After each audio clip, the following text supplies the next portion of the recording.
10% की छूट देने के बाद 8% का लाभ प्राप्त करने के लिए क्रय मूल्य से अंकित मूल्य को कितने प्रतिशत वृद्धि होनी चाहिए। देखिए क्वेश्चन बोला है कि 10% की छूट देने के बाद 8% लाभ प्राप्त करने के लिए क्रय मूल्य से अंकित मूल्य में कितने % वृद्धि होनी चाहिए। सबसे पहली बात तो ये है कि ये पूरा ही क्वेश्चन आपका परसेंटेज में दिया हुआ है। तो यहाँ पर देखो MP, CP और SP तीनों चीज़ों का रोल है। तो हम CP मान लेते हैं कि 100 है। अब चूंकि 8% का लाभ प्राप्त करना है छूट के बाद में, तो मतलब जो SP रहा होगा वो कितना रहा होगा 108, तभी तो 8% का आपको लाभ प्राप्त होगा। अब वही MP पर देखिए, जब हम मार्केट प्राइस पर छूट देते हैं तभी तो आप वस्तु लेके आते हो, तो वही तो आपका SP होता है।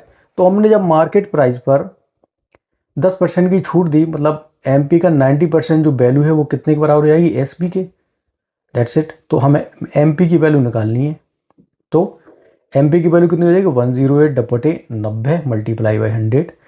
ये यहाँ पर 9 दूनी 18, 9 एकम 9, ये कितना हो जाएगा 0। तो मार्केट प्राइस जो था वो 120 था। फिर बोला जा रहा है कि मूल्य की कितने प्रतिशत वृद्धि होनी चाहिए, क्रय मूल्य से अंकित मूल्य में कितने प्रतिशत की वृद्धि होनी चाहिए। भाई क्रय मूल्य 100 था और हमारा जो मार्केट प्राइस निकल के आया वो कितना निकल के आया 120। तो हमें कितने की वृद्धि करनी पड़ेगी 20 की वृद्धि करनी पड़ेगी। किस पर, क्रय मूल्य पर, तभी तो 120 पहुंचेगा 100। इसको अगर कन्वर्ट करेंगे तो ये परसेंटेज में कितना आएगा 20%।